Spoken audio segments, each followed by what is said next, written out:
I'm Lachlan Nicolson, and this is Mind Over Money, presented by Waymaker. Today we're talking about rest and how it can help us in our work and wealth.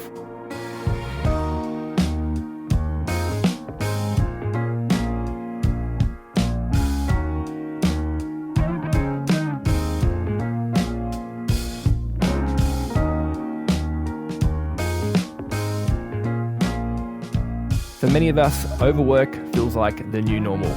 Getting rest means late night TV or surfing social media, maybe taking a vacation once in a while. But are we actually resting? And what does it mean to get rest? How does it affect our work and our wealth? To talk about this, I'm joined by Archie Franz. G'day, Archie. G'day, Lachlan. Great to be together again. It is. Yeah, we've taken some, significant time off last month.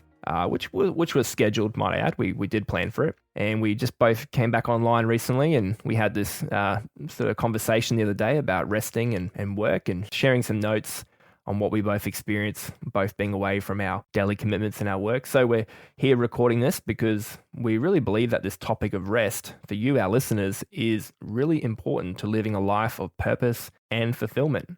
This is what actually caught my eye, because while I was away, I was reading this book on rest. The thing that stuck out to me was around purpose and fulfillment, and that we get purpose and fulfillment from our work. So it's not from resting. Resting just helps us to achieve our work. And I found that over, all my years of working, that work is the place, where you do achieve a lot around that purpose and fulfillment. And I've even pursued sometimes, just doing nothing, and found that it actually sent me nuts. Well, Alex Sujong Kim Hung is the author of Rest, Why You Get More Done When You Work Less. Thanks, Alex. We actually used your book title as the name of this episode. And that was a book that we were both reading while we were away. And Alex outlines 10 simple methods in his book for resting, some of which we'll talk about today. But it is a great read, and we'll add a link in the show notes. I guess the first thing we want to talk about, Archie, is what is rest really, and how should we approach resting? Yeah, I like how Alex brings how they're interconnected or interlinked.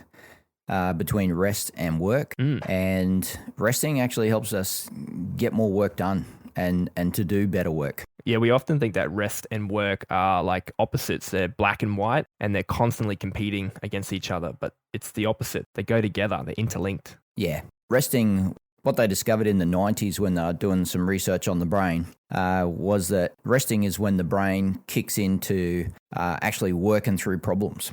And when we rest, our brain goes into default mode, and in that default mode, it'll work on things. If we can get that default mode working really well, then we can achieve so much. And so that's why we see this as so important, because, we need to work on our personal finances. We need to be able to get our work done productively and effectively. And so rest is a key component of that. The research also shows that the rest determines our ability to have compassion. Our moral compass is affected by rest. There's so many parts of our life that are affected by rest. Yeah. We've seen through helping people with their finances that we've seen this snowball effect where people are really busy, and then they're not productive in their work, and they're not getting enough rest. So they hit pedal to the metal and try to go harder, faster. And it always ends in burnout, and it always ends in financial chaos, because applying more effort to the problem doesn't solve the problem. And often they're too busy, and the brain is overloaded to even think about the finances. So they've got problems at work, problem in the finances, and it all just snowballs into chaos. And so we have to bring them back to this whole idea of let's rest, let's take a break, and start to work through these problems. Yeah. As you were describing that, the other thing that pops in there is family. And, so we might have all these things that you were just talking about, but then we've also got family on top of that. And so, that can be our spouse, our kids, extended family. And they're also having an impact, and they're adding to the burden that we might be carrying as well, and taking away from our rest time. So resting, and I think this was another thing he mentioned in the book, was it doesn't mean inactivity. We often think as rest as sitting on the beach or just lying down on the couch. I mean, if we were lying down on the couch, then Netflix would be restful, and I find it quite the opposite. I don't find it restful at all. What Alex talks about is resting is really about putting our brain and our body in a place where we can reflect and resolve and recharge. A place where it can process all of that information like we're talking about, because we are receiving a lot of information and we're holding on to that, and our brain needs to subconsciously process all of that. And to do that, it needs space. And of course, our body is the same as well. It's made up of muscles, so it needs space to reset, and that's done through sleep. So while sleep might be the common way we'll recharge our muscles, our mind, it can look a little bit different. So for some of us, resting is going fishing, or it could be working in the garden, or going for a walk, or reading, or napping. Even certain types of work. I find creative work is my form of rest. My brain just relaxes when I'm being creative, and it's actually processing all the analytical, all the coaching work that I've been doing throughout the day. And my brain's actually subconsciously processing that as I'm doing creative work. What about for you, Archie? What does rest look like for you? For me, it's actual physical work. And so getting out, gardening, working in the orchard, creating gardens, building stuff. That's probably my default. It's where I get exercise, work the body and, put the brain into that rest mode where it can work on stuff. Yep. Yeah. I'm pretty hopeless at running. I tend to fall over instead of run. And the brain definitely doesn't go in default mode because it's just trying to keep me upright. So I'm not a runner. I'm not a sports person, but I definitely like doing physical work. And so, having 2.5 acres is very good for me. Gives me plenty to do. So I guess when we think about rest, we have to really reflect on what actually gives us rest and start to incorporate that into our daily life alongside, good and adequate sleep. Yeah. I think the key here about rest is find your default mode for your brain, where your brain switches over and starts to process those things that it needs to work on. And that's the key here. So if we find that spot and build it into our daily routine. So this isn't about just doing it on a weekend. This is about building it into your daily routine. So daily for me, I like to get up in the morning and go out and work on my acreage here, and spend about 2 hours just physically working and pop the brain into that default mode there. Okay, so let's talk a little bit more about this. How can resting really help us in our work? How can we start to incorporate rest into our daily schedule to actually increase that productivity? And obviously our work is linked to our income and our wealth building. I suppose the thing we want to work on and talk about here with rest and how it helps us to prosper in our work and in our wealth is fixing what's broken. So what's broken is, we're living in burnout, by trying to do too much. And a big part of this is in the research shows that people are just on their phones and on their emails all the time. And so we're never actually getting away from work. Work follows us everywhere. The phone rings, the emails keep turning up, the notifications keep coming through. Oh, yeah. And so we're sort of locked into our work. It follows us everywhere we go, 24 hours a day, 7 days a week. And so that's leading to burnout and decreased productivity. So that's part of the problem. The other part of the problem is that we haven't learnt how to set up our routine of our life around getting good, effective work done. Especially with knowledge workers. Yeah. Because we are in that multitasking environment. Yep. So we tend to be, trying to multitask, which, again, the research shows that doesn't work. That leads to less productivity, not more productivity. Because the brain just really can't cope with trying to, focus on too many things at once. And once you lose your focus on whatever you're working on, again, the research shows it's 20 minutes to get back to where you were. And so the more times we're interrupted during the day or during our work time, the more we're losing. Yeah, there was one stat in the book that the average white collar worker spends 2 to 4 hours a day lost just looking for information through systems and technology.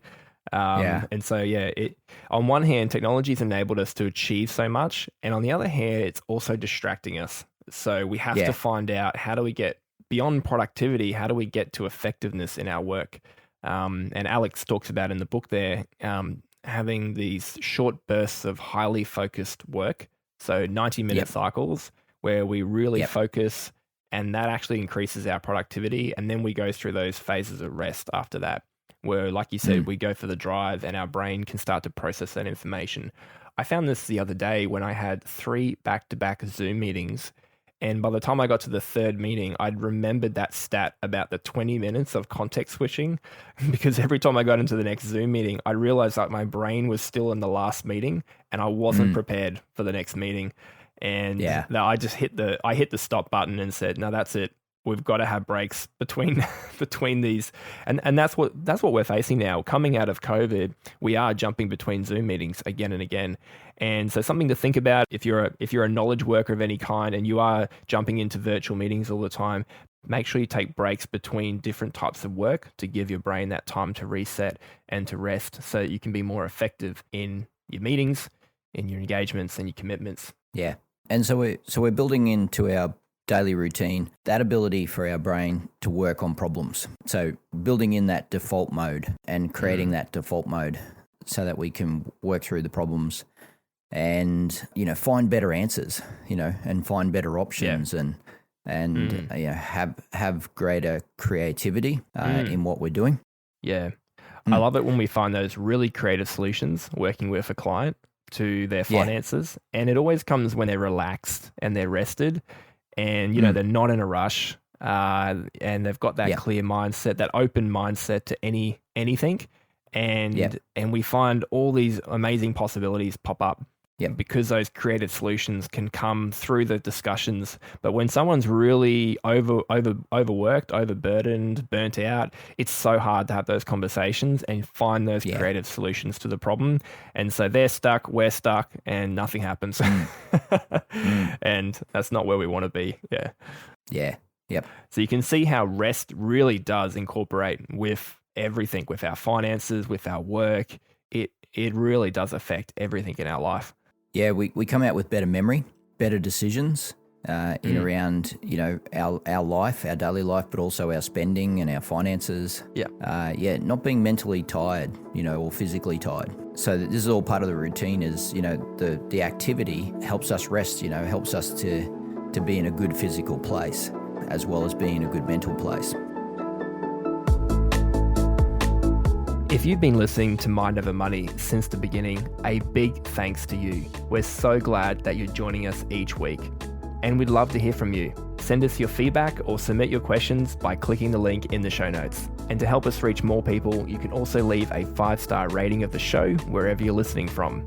Maybe even drop a sneaky comment in there. Tell us which episode's your favorite. Thanks again.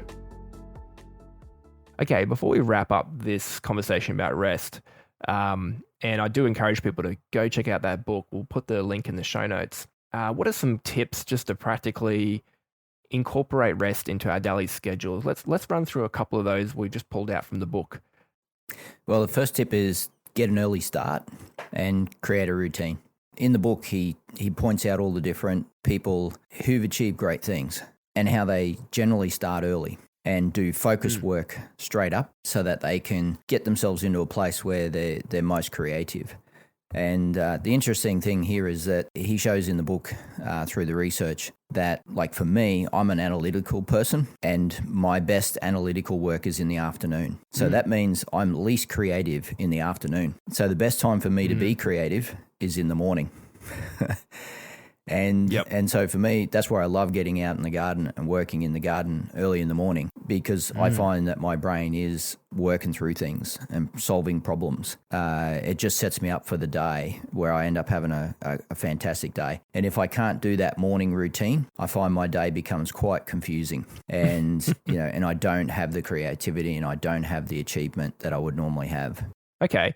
Second one was to layer work with rest. And we talked about this before, incorporating periods of focus time in your workday and then incorporating time to rest as well, to sort of get that routine throughout the day. Another tip was to detach from work at the end of the day. A big part of in the research of people who are able to have better health outcomes and better balance, they were really able to actually detach from work and also detach from their devices before they go to bed.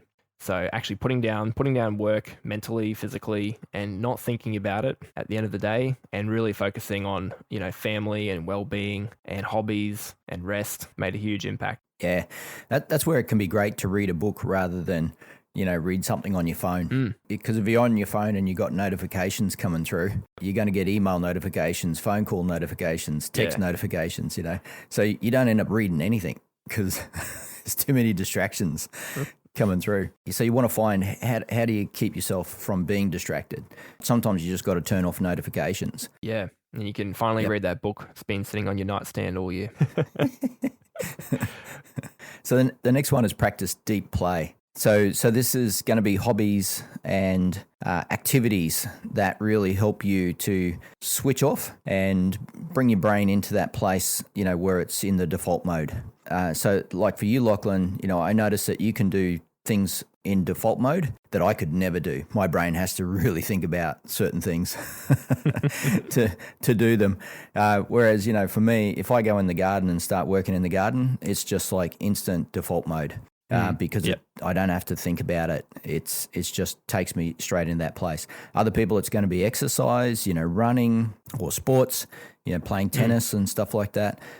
So we got all these different things, hobbies that just takes them into that place of deep play. But again, put it into your daily routine. Yeah. This does need to be part of the daily routine. So we might have to chop into some of our TV time to achieve these things. Ooh, hey. Goodbye, Channel 9. Okay, another tip here is to get plenty of exercise. Obviously, exercise gets our heart moving, keeps us healthy, and helps our muscles and our body relax. And also helps with our sleep, which is another tip here, is to get plenty of sleep. Can't cut corners when it comes to sleep. Our body needs it. Our mind needs it. It's a good thing. We talked about at the start of this episode that rest and work are not black and white. They're together. They're interlinked. If you go through the research in the book, they'll show you that sleep is a huge indicator of success. Because if we're not rested, we're not making those great decisions and all the outcomes suffer. The last tip here is to take a week off every season. This is an interesting one because we've seen other research that talks about you need 2 weeks to really start to get into that relaxed when you're on holiday. Alex brought in the book that when we lead up to a holiday, we tend to be more productive in the anticipation for the holiday. And then the benefits of the holiday actually have a lingering effect when we come back. So if we have 4 weeks off a year, but we break it up every season, we can get the maximum benefit from our vacations. So that's an interesting one. That's obviously quite personal for how people have time off. What have you found with that, Archie? Yeah. How you perceive the holiday is how the holiday is going to go. And so, I've seen people have that mindset that, it's 2 weeks before you get any benefit out of a holiday. And so the first week, they're just waiting for the second week. And so they're not getting, they're not enjoying the first week because they're waiting for the second week. And, and if you only go away for a week, look, I found the best holidays are the shorter ones. Yeah, because I found that too. You can quickly prepare for them. You look forward to them. You jump into them. You relax straight away, and you get stuck into it. And then when it's finished, you feel fantastic, and you're really looking forward to the next one. Like it just puts you in that frame of mind that you're looking for the next one. And I found that the longer holidays, they are needed at times. Like there is a recommendation that we should have sabbaticals where we have a longer holiday, but it's for a purpose. And we take that longer holiday, but we got to have that purpose in mind of what it's for. But oftentimes, just the longer holiday is just boredom. It's like, and, because we don't have a purpose behind it. And we find ourselves just bored. That isn't what we're actually after there.